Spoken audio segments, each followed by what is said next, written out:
আমি সদৌতিলৈকে অভিনন্দন জনাইছোঁ।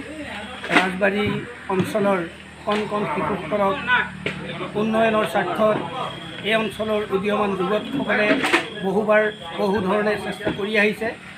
তদ্ৰূপ এইবাৰো গ্ৰীষ্ম বন্ধৰ সুযোগ লৈ আমাৰ ভাতৃপ্ৰতিম যতীন শইকীয়াৰ তত্ত্বাৱধানত এই অঞ্চলৰ শিশুসকলক এমহীয়া এক সাংস্কৃতিক কৰ্মশালাৰ আয়োজন কৰি আজিৰ সামৰণি অনুষ্ঠানত এই সাংস্কৃতিক সন্ধ্যাৰূপে নামাঙ্কিত কৰি এই অনুষ্ঠানটো ৰূপায়ণ কৰা হৈছে।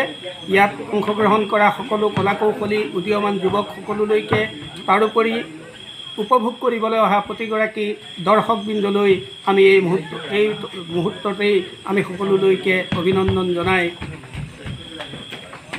আজি আমি এই ৰাজবাৰী যুৱক সংঘৰ মঞ্চত উদ্বোধনী অনুষ্ঠান হয় অকণিৰ ধেমালি নামেৰে যিখন নাটক মঞ্চস্থ কৰিলে আমি সঁচাকৈ অতি অভিভূত হৈছোঁ।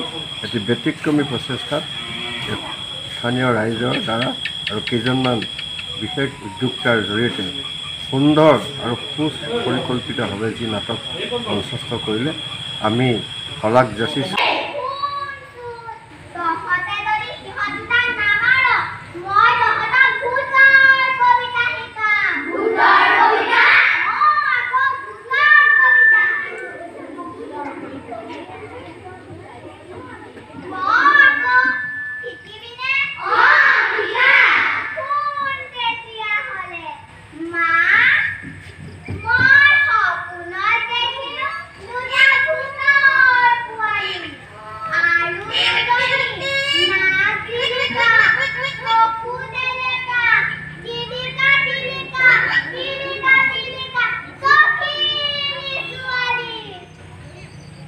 God!